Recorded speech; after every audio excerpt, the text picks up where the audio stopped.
გამარჯობა კავტონინო და მადლობა რომ შემოგვერთით. საღამოშტოს. კავტონინო, განხილვის საგანია საქართველოში ევროპის საბჭოს გენერალური მდივნის ვიზიტი. ბევრს უჩნდება კითხვა საერთოდ უნდა ჩამოსულიყო თუ არა ალენ ბერსი საქართველოში. იქიდან გამომდინარე რომ ქართული ოცნება მის ვიზიტს ხელისუფლების ლეგიტიმაციის აღიარებად მიიჩნევს. აი თქვენ როგორ უყურებთ ამ ვიზიტს და როგორ ფიქრობთ რა მიზანი და მისია უნდა ჰქონდეს გემდივანს თბილისში ჩამოსვლისას? მოგესალმებით, მივესალმებით მაყურებელს, მადლობა მოწვევისთვის. ოცნება ისეთ სტადიაზეა თავისი აი 12 წლიანი მმართველობის ბოლოს რომ მართლაც ყველა ხალხს ეჭიდება იმისთვის რომ თავი ლეგიტიმურად წარმოაჩინოს, მიუხედავად იმისა რომ თითქოს და ყველაფერი მიანიშნებდა იმაზე, რომ მათ ლეგიტიმაციის საკითხი დიდად სულაც არ ადარდებს, იმიტომ ჩვენ გვახსოვს ამ პარტიის წარმომადგენლების განცხადებები, რომ ჩვენ არ გვჭირდება საგარეო ლეგიტიმაცია და ჩვენ მხოლოდ სახალხო ლეგიტიმაცია ვყოფნის და ჩვენ რაღაც არავის აღიარება არ გვჭირდება. აღმოჩნდა რომ ძალიანაც ჭირდებათ, აღმოჩნდა რომ ყველა შესაძლო გზას ეძებენ, უფრო მეტიც რაღაც სასაცილო ფოტოების გამომზეურებით არიან დაკავებული, რომელიც ნორმალურ ვითარებაში საერთოდ საჭირო არ იქნებოდა, რომ გამოფინოს ხელისუფლებამ, მაგრამ მართლაც რაღაც ნებისმიერ პირთან, ვისთანაც გვერდზე დადგება მაკაბოტორიშვილი და ფოტოს გულისხმობთ, მათ შორის იმ პირებთან რაღაც აქტიურ ვიზიტებს, რომლებიც ევროკავშირის წევრი ქვეყნების ფარგლებშიც არ არიან ვთქვათ დიდად აღიარებული დღეის მდგომარეობით და მით უმეტეს არ გამოხატავენ ევროკავშირის პოზიციებს. ამიტომ ეს უფრო რაღაც სასოწარკვეთილ მცდელობას უფრო გავს, ვიდრე რამე ფორმის ფორმალიზებას, უფრო მეტიც ქართული ოცნება ლეგიტიმაციას, თავის ლეგიტიმაციას ვეღარ შეძლებს. ეს მატარებელი ჩავლილია, თუ ვთქვათ ჩვენ რაღაც არ ვიცი, არჩევნებიდან კიდევ ვთქვათ პირველი 2 კვირა რაღაც ეჭვები გქონდა, რომ შეიძლება ვიღაცამ აღიაროს, შეიძლება სადღაც რაღაც გამოივაჭრონ, შეიძლება რუსეთის ზეწოლით რომ ვიღაცამ მათ რაღაც ლეგიტიმაცია მიანიჭოს. დღეს ეს არის აბსოლუტურად წარმოუდგენელი, პრაქტიკულად ჩავლილია ეს მატარებელი, უფრო მეტიც ორბანი რომ მაშინვე არ ჩამოსულიყო საქართველოში, დარწმუნებული ვარ რომ ამ მოცემულობაშიც დღეს ქართული ოცნება იმყოფება, ის მასთან ოფიციალური ვიზიტის არჩევის შეიკავებდა და არ ჩამოვიდოდა. ფაქტია რომ მან თავი შეიკავა და დღეს მდგომარეობით ამ რაღაც ცირკის შედეგად არჩეულ ფსევდოპრეზიდენტსაც არ მიულოცა, რაც იმას ნიშნავს, რომ ისიც კი თავი შეიკავებდა მათთვის რაიმე ფორმის მკაფიო ლეგიტიმაციის. რაც შეეხება აი ევროპის საბჭოს გენერალური მდივნის ვიზიტზე და ეს ვთქვათ მისი ვიზიტს და მისი ვიზიტის დღის წესრიგში. მას დღეს ოპოზიციური პარტიების წარმომადგენლებთანაც ჰქონდა შეხვედრა, ბევრი მივიდა ამ შეხვედრაზე, თუმცა არ მივიდა რამდენიმე ოპოზიციონერი, რომელიც ფიქრობს, რომ პოლიტპატიმრების მონახულების გარეშე ევროსაბჭოს დელეგაციის ვიზიტი არის არასწორი. აი როგორ ფიქრობთ, რამდენად აქვს იგივე ელენე ხოშტარიას, იგივე ზურაბ ჯაფარიძეს საფუძველი იყოს გაბრაზებული? ევროპის საბჭო და მისი დელეგაცია პირველ რიგში საქართველოში თუ ჩამოდის, უნდა ჩამოდიოდეს იმ მისიით, რომ მას აინტერესებდეს ადამიანის უფლებების დარღვევის საკითხი. ევროპის საბჭოს ფორმატი და პრინციპში პირველ რიგში სწორედ ადამიანის უფლებებს ეხება. აქციებზე დაშავებულთა და დაკავებულთა იმიტომ რომ ეს არის გამოკვეთილად ამ მანდატის მქონე და ამ სტატუსის მქონე ორგანიზაცია, რომელიც პირველ რიგში აქცენტირებას ახდენს და საქართველოს მრავალი წლის განმავლობაში იყო სწორედ მონიტორინგის ქვეშ მყოფი ქვეყანა, ევროსაბჭოს დაკვირვების ქვეშ მყოფი ქვეყანა, სწორედ რამდენად შეძლებდა ის ადამიანის უფლებების თვალსაზრისით განვითარებას და წინსვლას და ამ ფორმით თქვათ ძირითადი უფლებების დემოკრატიული სტანდარტით დაცვას. ამიტომ სრულიად ბუნებრივია მოლოდინი რომ თუ იქიდან წარმომადგენელი ჩამოწეხა ევროსაბჭო არც ერთ ქვეყანას არ წარმოადგენს, როგორც ასე ამის დედაქალაქების პოზიციას არ აღღერებს, დედაქალაქების პოზიცია ჩვენ მოვისმინეთ რამდენიმე დღის წინ, როდესაც იყო კომისიის და მინისტერიალის შეკრება, იმ თავითვე ცხადია რომ პოლიტიკური გადაწყვეტილებების მიღები ორგანო ამ შემთხვევაში პოლიტიკური სტატუსის მქონე წარმომადგენელი ამ შემთხვევაში ის არ არის. ამიტომ ლოგიკური იყო მოლოდინი, რომ თუ ის მაინც-ამაინც ჩამოვიდოდა და ბუნებრივია რომ ის ადამიანის უფლებებზე თუ იმას უნდა ესაუბროს და დარღვევებზე უნდა ესაუბროს, იმ ხალხს უნდა შეხვდეს, ვისაც შეხვდა, იმიტომ რომ ისინი არიან დამრღვევების, მეორე მხარე არაფერს არ არღვევს, ამიტომ ლოგიკურია რომ ჩამოვიდა და მათ შეხვდა.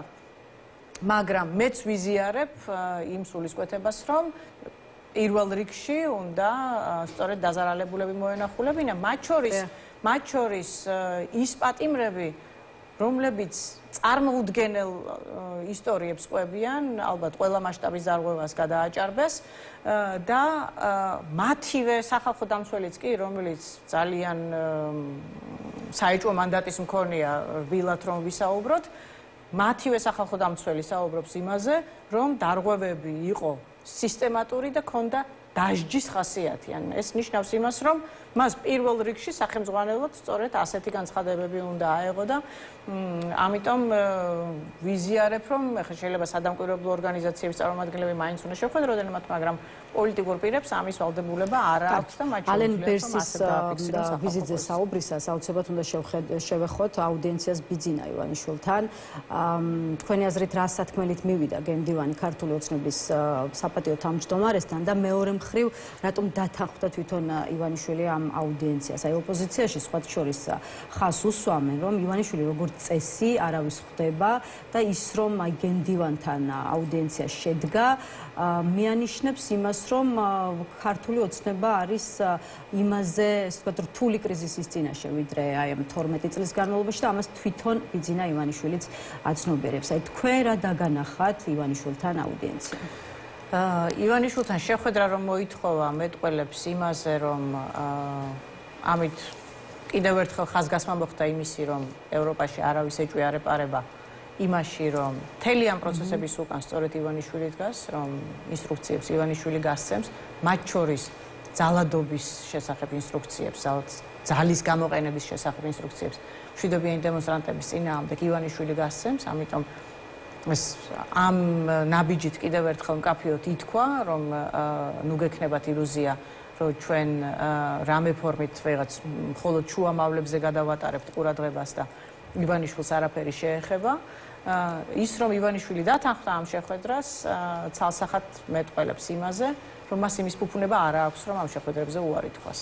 იმიტომ რომ ძალიან ბევრი რამ დევს სასწორზე, მათ შორის ბევრი რამ დევს სასწორზე იმის გათვალისწინებით, რა პროცესების მომსწრეებით ხვდებით ჩვენ უკანასკნელი საათების განმავლობაში, ანუ პრაქტიკულად ყოველდღიურად ძაფრდება დასავლეთის არა რეაქცია, არამედ რეალური ქმედითი ნაბიჯები, რომელსაც ისინი მიზანმიმართულად ძალიან ხმამაღლა და აშკარად დგამენ სამართალ დამრღვევების წინააღმდეგ. ეს არ არის სანქციები, რომელიც უბრალოდ პოლიტიკური გადაწყვეტილების მიმღებ პირებს ეხება, აქ ეს არის კონკრეტული ფინანსური სანქციები, მათ შორის უმკაცრესი სანქციები, ალბათ ყველაზე მაღალი ტიპის სანქცია, რომელიც შეიძლება განხორციელდეს ამ შემთხვევაში უცხო ქვეყნის მოქალაქის წინააღმდეგ, რაც პირდაპირ მიანიშნებს იმაზე, რომ აქ ადგილი აქვს დადასტურებულად ადგილი აქვს ძალიან მაღალი ხარისხის ადამიანის უფლებების დარღვევას. სანქციები რადგან ახსენეთ, აქვე გკითხავთ შეერთებული შტატების გაწყვეტილებაზე, რომლის თაობაზე ცოტა ხნის წინ გახდა ცნობილი, გულისხმობ ვახტანგ გომელაურის, შინაგან საქმეთა მინისტრის და მეორე მხრივ განსაკუთრებულ დავალებათა დეპარტამენტის დირექტორის მოადგილის მირზა კეზევაძის დასანქცირებას. რეალურად ისინი აღმოჩნდნენ ეგრეთ წოდებულ მაგნიცკის სიაში. აი რას ნიშნავს ეს? რა იცვლება ამით? და მეორე მხრივ რა მესიჯია ეს შეერთებული შტატების მხრიდან? ჩვენ რომ ვიყოთ მეტნაკლებად დემოკრატიული სახელმწიფო, რომელსაც რაღაც ტიპის ლეგიტიმური წარმომადგენლობა ყავს, მაშინ ეს ძალიან დიდი ზიანის მომტანი იქნებოდა იმიჯის თვალსაზრისით თვითონ ქვეყნისთვის, სახელმწიფოსთვის, იმიტომ რომ ეს მაშინ უნდა ნიშნავდეს იმას, რომ საქართველოს ხელისუფლება ყავს, რომელიც შესაძლოა მოკავშირე სახელმწიფოებმა მაგნიცკის სიაში მოახდოს. ვინაიდან ეს ორი საკითხი ფუნდამენტურად გამიჯნულია როგორც ქვეყნის შიგნით, ისე ქვეყნის გარეთ, მე ამას არანაირ საიმიჯო რისკებს აღარ ვუკავშირებ, იმიტომ რომ ქართულ ოცნებას, როცა საერთაშორისო თანამეგობრობა მოიხსენიებს როგორც პარტია ქართულ ოცნებას, საერთოდ აღარაფერი აქვს საერთო ქართულ სახელმწიფოსთან, აღარაფერი აქვს საერთო ქართულ ხალხთან, მათ წარმომადგენლობას ისინი არ განასახიერებენ, ამიტომ არაფერი, რაც მათ წინააღმდეგ ხორციელდება, არ აისახება ქართულ ხალხზე და ქართული ხალხის იმიჯზე, ან მათ დემოკრატიულობის ხარისხზე და ეს წყალგამყოფი ძალიან მნიშვნელოვანია, რომლის მიღწევას წლების განმავლობაში ბევრი ვცდილობდით, რომ გვეთქვა, რომ ქართული ოცნება დიდი ხანია აღარ სარგებლობს ქართული ხალხის ლეგიტიმაციით იმ ქმედებებში, რომელსაც ისინი ახორციელებენ განსაკუთრებით საგარეო პოლიტიკის მიმართულებით.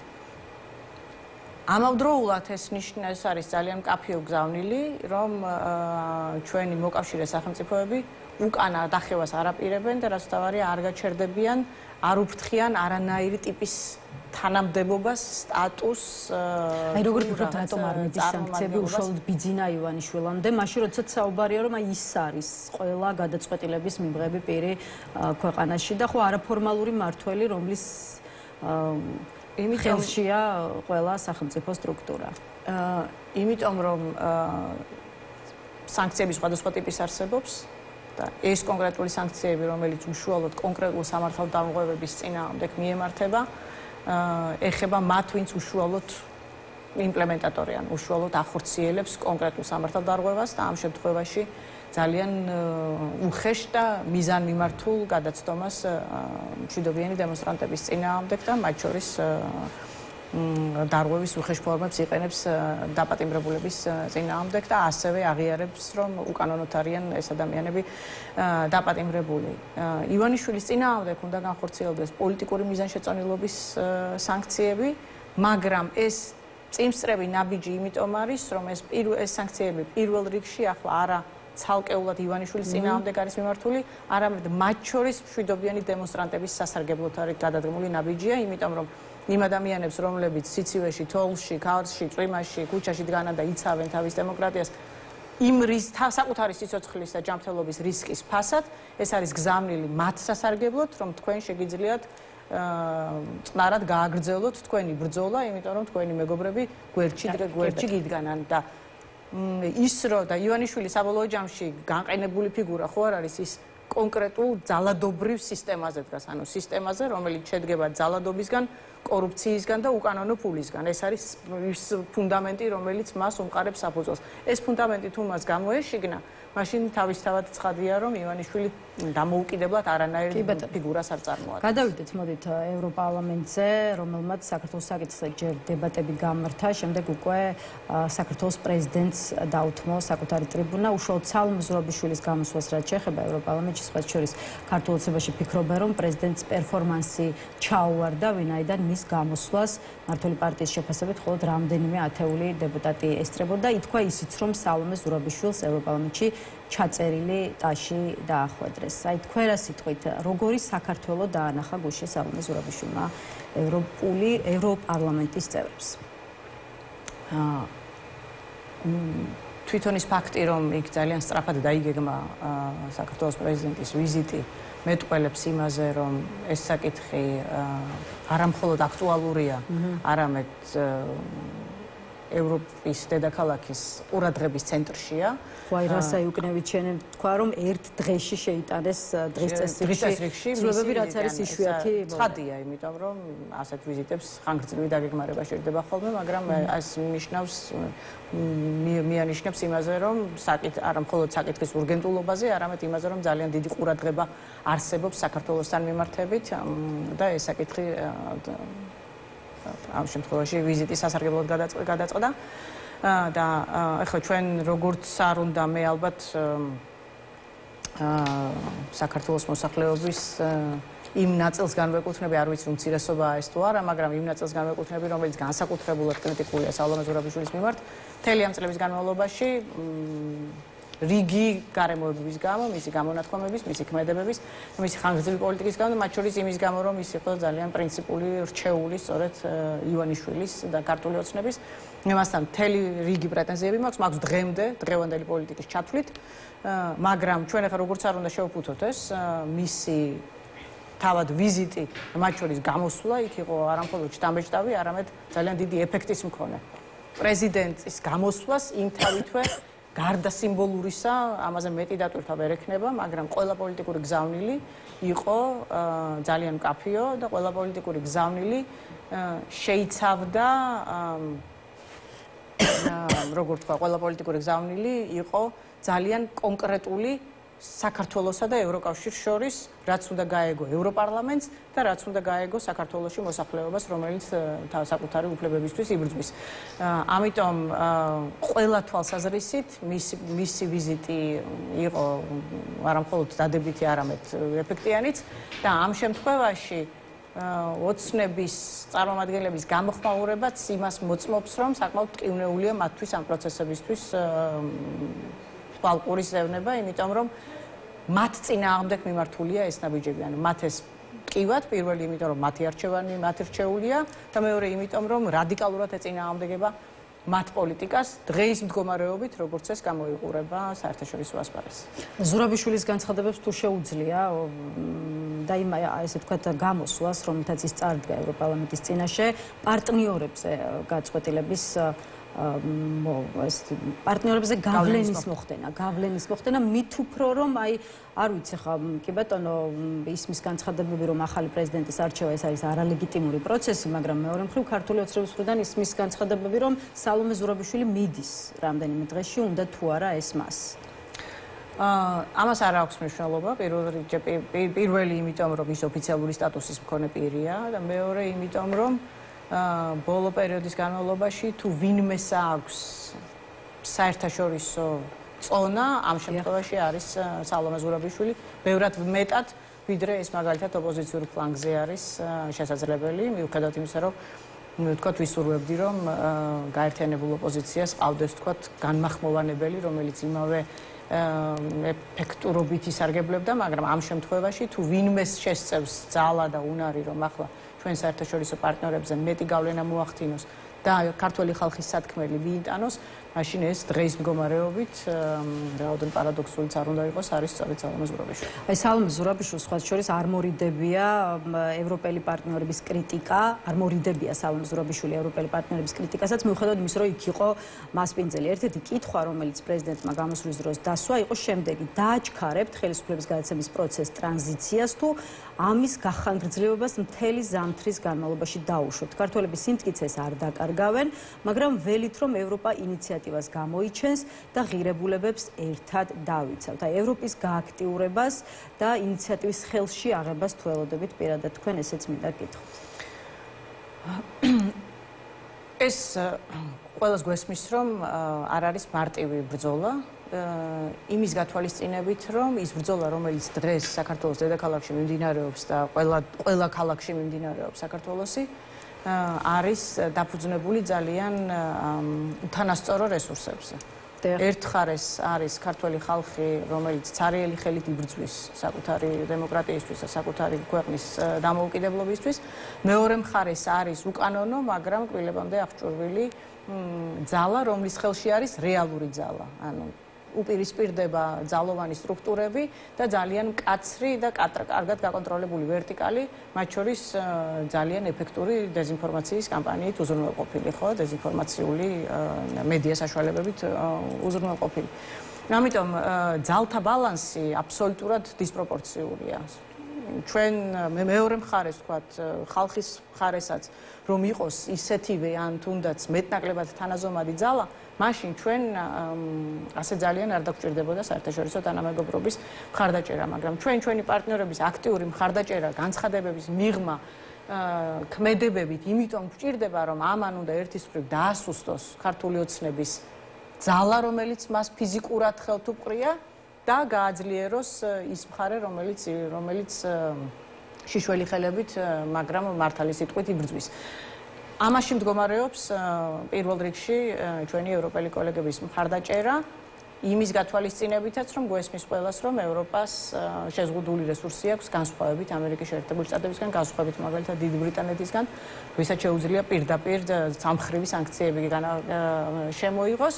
მაგრამ ამ შემთხვევაშიც ველიმე კონკრეტულ და ეფექტურ ქმედებებს იმიტომ რომ ამ მიმართულებითაც ნაბიჯები გადადგმულია, როგორც არ უნდა ვისაუბროთ ახლა ჩვენ დიპლომატიური პასპორტები ვითომ არაფერს ნიშნავს. ეს ნიშნავს, იმიტომ რომ ეს არ არის მხოლოდ სიმბოლური აქტი, ეს არის პრობლემა, რომელიც შეექმნება ბევრ ქართული ოცნების შიგნით, მათ დაახლოებულ პირებს, მათ დაახლოებულ წრეებს, რაზეც დგას მათი ეს რაღაც ტიპის ხელოვნური ძალაუფლება. ამავდროულად სანქციები, რომელსაც დიდი ბრიტანეთი და ამერიკის შეერთებული შტატები აწესებს, განსაკუთრებით ფინანსური სანქციების ნაწილში შეუძლებელია, რომ ამას ევროპამ გვერდი აუაროს. მათ შორის ვერ აუვლის გვერდს ევროკავშირის ის წევრი სახელმწიფოებიც, რომლებიც დღეს ქართული ოცნების ლოიალობით გამოირჩევიან. რომ თუნდაც დღევანდელი გადაწყვეტილება არის დიდ ბრიტანეთსა და ევროკავშირთან კოორდინაციის შედეგად. გლობალური მაგნიტსკის სია შეუძლებელია სხვანაირად განხორციელდეს თუ არა ამაში ჩართული ევროკავშირის საზღვარი. ევროკავშირის გაფართოების ანგარიშსაც მინდა დავუთმოთ რამდენიმე წუთი, რომელიც 2 დღის წინ გამოქვეყნდა. ეს არის ანგარიში, რომელზეც სხვა შორის პრემიერ-მინისტრი, ისე როგორც ქართული ოცნების სხვა ლიდერები არწმუნებენ საზოგადოებას, რომ მასში ძალიან მძიმე ტექსტები უნდა ჩაწერილიყო, აი როგორც კობახიძე ამბობს, 16 დეკემბერს მძიმე სცენარს ამზადებდნენ, მათ შორის უნდა გაკეთებულიყო ხმამაღალი განცხადება იმასთან დაკავშირებით, რომ საქართველოსთან მოლაპარაკებები არ გაიხსნება, რასაც კონკრეტულ მოვლენებს დაუკავშირებდნენ. ამიტომ დავასრულეთ შანტაჟი და დავასრულეთ მოსალოდნელი მძიმე სცენარი. აი ანგარიში ვნახეთ და მის შინაარზე მოგვიანებით კითხავთ, თუმცა იქამდე მინდა გკითხოთ, რამდენად შეიძლება მართველი გუნდის განცხადებაში იყოს საფუძველი. აი რომ არა 28 ნოემბრის გადაწყვეტილება, რამდენად უნდა ვიფიქროთ, რომ ევროკავშირის გაფართოების ანგარიში მართლაც სრულიად სხვა რამ, ძალიან მძიმე ტექსტები ჩაიწერებოდა. საქართველოსთან მიმართებით რა ტექსტები ჩაიწერებოდა, ევროკავშირის არც ერთ წარმომადგენელს არც ერთ დონეზე არ დაუმალავს. მას შემდეგ რაც რუსული კანონი შემოვიდა საქართველოში, მას შემდეგ რაც მიღებულ იქნა რუსული კანონი მიუხედავად სახალხო წინააღმდეგობისა და ევროპის ძალიან დიდი კრიტიკისა, სრულიად ცალსახა იყო და ყველამ თქვა, რომ ევროკავშირთან საქართველოს ინტეგრაციის პროცესი არის შეჩერებული, საქართველო მოლაპარაკების შემდეგ ეტაპზე ვერ გადავა. ეს არც სიახლეა, არც კობახიძემ რამე სიბრძნე მოიგონა, რომელსაც გვიზიარებს. ტექსტი იქნებოდა იგივე 28 ნოემბრის გადაწყვეტილებით ხელისუფლება ვიდრე ჯერ კიდევ ხელისუფლებას წარმოადგენდა და ლეგიტიმაციის პრობლემები შეექმნებოდა, მანამდე უკვე ცნობილი იყო, რომ საქართველო არათუ მოლაპარაკების შემდეგ ეტაპზე ვერ გავიდოდა, არამედ სტატუსი და პერსპექტივაც კი ეჭვის ქვეშ დგებოდა, საუბარი იყო ვიზა ლიბერალიზაციის გახსნის, ანუ რადიკალურ ინსტრუმენტალურ უკუსვაზე იყო საუბარი იმ შემთხვევაში, თუ არჩევნების შედეგად ივანიშვილის რეჟიმი დარჩებოდა ხელისუფლებაში და ივანიშვილის რეჟიმი არათუ ხელისუფლებას იტაცებს და რჩება ხელისუფლებაში არჩევნების შედეგად, მან გადაწყვიტა, რომ არჩევნები გააუქმოს და ისე დარჩეს ძალაუფლებაში და ბუნებრივია, რომ ევროკავშირთან ინტეგრაციის პროცესი, როგორც ახლა ჩვენ არ უნდა გვინდოდეს და გადასარევად ვცდილობდეთ, რომ ჩვენი სრულფასოვნება ვაჩვენოთ, ეს პრაქტიკულად შეუძლებელია. ვიდრე საქართველოს არ ყავს ხელისუფლება, ვიდრე საქართველოს ყავს რაღაც ერთპარტიული თვითგამოცხადებული მმართველობა, რომლებიც დამოუკიდებელ გადაწყვეტილებებს იღებენ და ხალხთან და სახალხო ლეგიტიმაციას საერთოდ აღარ ფლობენ. ამიტომ ბუნებრივია, რომ ეს პროცესი როგორც არ უნდა როგორც ცუდათაც არ უნდა ჟღერდეს, ეს ცხადია, რომ de facto შეჩერებული იქნება, ვიდრე ეს საკითხები არ მოგვარდება. ამაშიც მათ შორის პირველ რიგში გვჭირდება ჩვენი ევროპელი კოლეგების დახმარება, რომ ეს საკითხი დროზე გადაწყდეს ივანიშვილის რეჟიმის არსებობა არ არსებობის საკითხი, იმისთვის რომ ჩვენ ჩვეულ დღის წესრიგს დავუბრუნდეთ და შევძლოთ ევროინტეგრაციის გზაზე კვლავ სრულფასოვნად შევდგეთ, იმიტომ რომ ივანიშვილის რეჟიმი, მხოლოდ ივანიშვილი არის პრობლემა ჩვენსა და ევროკავშირს შორის.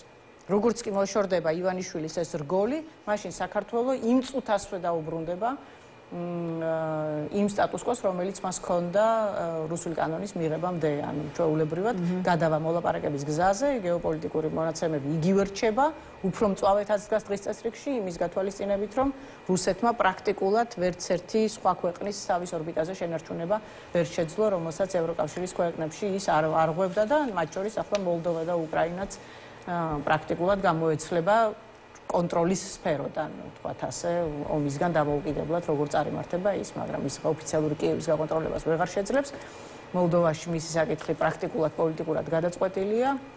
რუმინეთში გადაწყვეტილია, სირიაც კი გამოეცალა, ამიტომ საქართველოს დარჩა, რასაც ერთადერთს, რასაც ის ებღაუჭება და საქართველოს ავტომატურად დაუბრუნდება სტატუს კვოს, როგორც კი ივანიშვილი აღარ იფიგურირებს საქართველოში როგორც ძალაუფლების მქონე.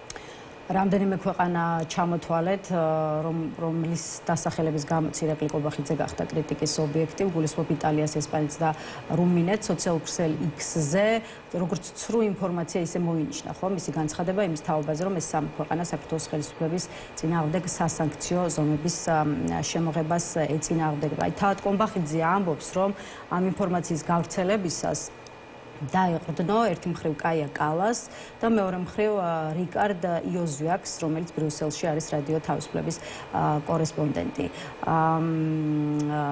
მთავრობას ჰქონდა სანდო საიმედო ინფორმაცია და ამ ინფორმაციის საფუძველზე გაკეთდა განცხადება, თუმცა ამ სამმა ქვეყანამ ვერ გაუძლო ორგანიზაციის შიგნით ზეწოლას, ეს არის საბოლოო ჯამში კობახიძის განმარტება. რატომ აღმოჩნდა თქვენი აზრით პრემიერი ასეთ უხერხულ მდგომარეობაში? იმიტომ რომ ბელორუსი პრემიერ-მინისტრი არ არის, მეორე იმიტომ რომ ის არის უბრალოდ დეზინფორმაციული მანქანის სათავეში მდგომი პირი, რომელიც ახმოვანებს იმას, რასაც მას ჯაზახებენ, როგორც წესი მასთან მოდის რუსულად დაწერილი ტექსტები, რომელსაც ის ქართულად ვერც კი თარგმნის ხოლმე წესიერად და ისე ახმოვანებს, ისიც ასვაშურს მისი პატრონი ივანიშვილიც. იმიტომ რომ არანაირი ინფორმაცია მათ არ ქონდათ და არ შეიძლებოდა რომ ქონოდათ, იმიტომ რომ ამ სამივე სახელმწიფოს პოზიცია წინასწარ იყო ცნობილი, ეს არ არის რაღაც საბავშვო ბაღი არ არის, სადაც პოზიციები სახელმწიფოებმა წინასწარ არ იციან. ვიცოდით ყველამ და იცოდნენ მათაც, რომ იტალიას, რუმინეთს და ესპანეთს ძალიან მკაფიო პოზიციები გააჩნიათ საქართველოსთან მიმართებით, ეს პოზიციები გაჟღერებულა უმაღლეს დონეზე მაღალი სახელისუფლებო წარმომადგენლების მხრიდან და ეს პოზიცია წინასწარვე ცნობილი იყო, რა პოზიცია გაჟღერდებოდა იქ, როდესაც საქართველოს დადგებოდა დღის წესრიგში, ამიტომ რაღაც საბავშვო ბაღშიც არ იქცევიან, ასე როგორც კობახიძე მოიქცა. კობახიძე მიზანმიმართულად გაავრცელა დეზინფორმაცია და ძალიან კონკრეტულადაც იქნა ის მოხსენიებული, როგორც დეზინფორმატორი. ანუ ის ითქვა, რომ ირაკლი კობახიძე არის მოსიარულე დეზინფორმაციის გამავრცელებელი პროპაგანდისტი, რომელიც უბრალოდ ტყუილებს ავრცელებს, ისე რომ ეს არავისთან არ შეთანხმდება. კი ბატონო, და ბოლო კითხვა მინდა დაგისვათ. და უხერხულ მდგომარეობაში, იმიტომ აღმოჩნდა, რომ მან ეს როლი თავად აირჩია და მოირგვა. კი ბატონო. ისევ სანქციები თქვენ ამ თემას გარკვეულწილად შეეხეთ, თუმცა ამ კვირის ერთ-ერთი მნიშვნელოვანი პოლიტიკური საკითხია დიპლომატიურ პასპორტებზე უვიზო, ესე ვთქვათ, რეჟიმის შეჩერება, რა გადაწყვეტილებამდეც ევროპელი პოლიტიკოსები მივიდნენ, ამიტომ ერთი კითხვა და თან ბოლო კითხვა მინდა რომ ამ თემაზეც დაგისვათ. ევროკომისია დეკემბრის განმავლობაში წლის ბოლომდე გეგმავს შესაბამისი წინადადების წარდგენას. რა დატვირთვა აქვს ამ გადაწყვეტილებას, ეს მინდა გკითხოთ, იმიტომ რომ ამ გადაწყვეტილებაში სიმბოლური დატვირთვის გარდა სხვას ვერაფერს ხედავენ ქართულ ოცნებაში. აი თუ კი ჩვეულებრივი პასპორტით ისევ შეძლებენ კონკრეტული პირები შენგენის ზონაში უვიზო მიმოსვლას. მაშინ ჩდება კითხვა, რა მნიშვნელობა ჰქონდა ამ გადაწყვეტილების? პირველ რიგში ასე მარტივად ვერ შეძლებენ, იმიტომ რომ როდესაც დაკონკრეტდება ეს სიები, ბუნებრივია რომ აქ საუბარია პირებზე, რომლებიც ფლობენ ამ პასპორტებს და არა პასპორტებზე.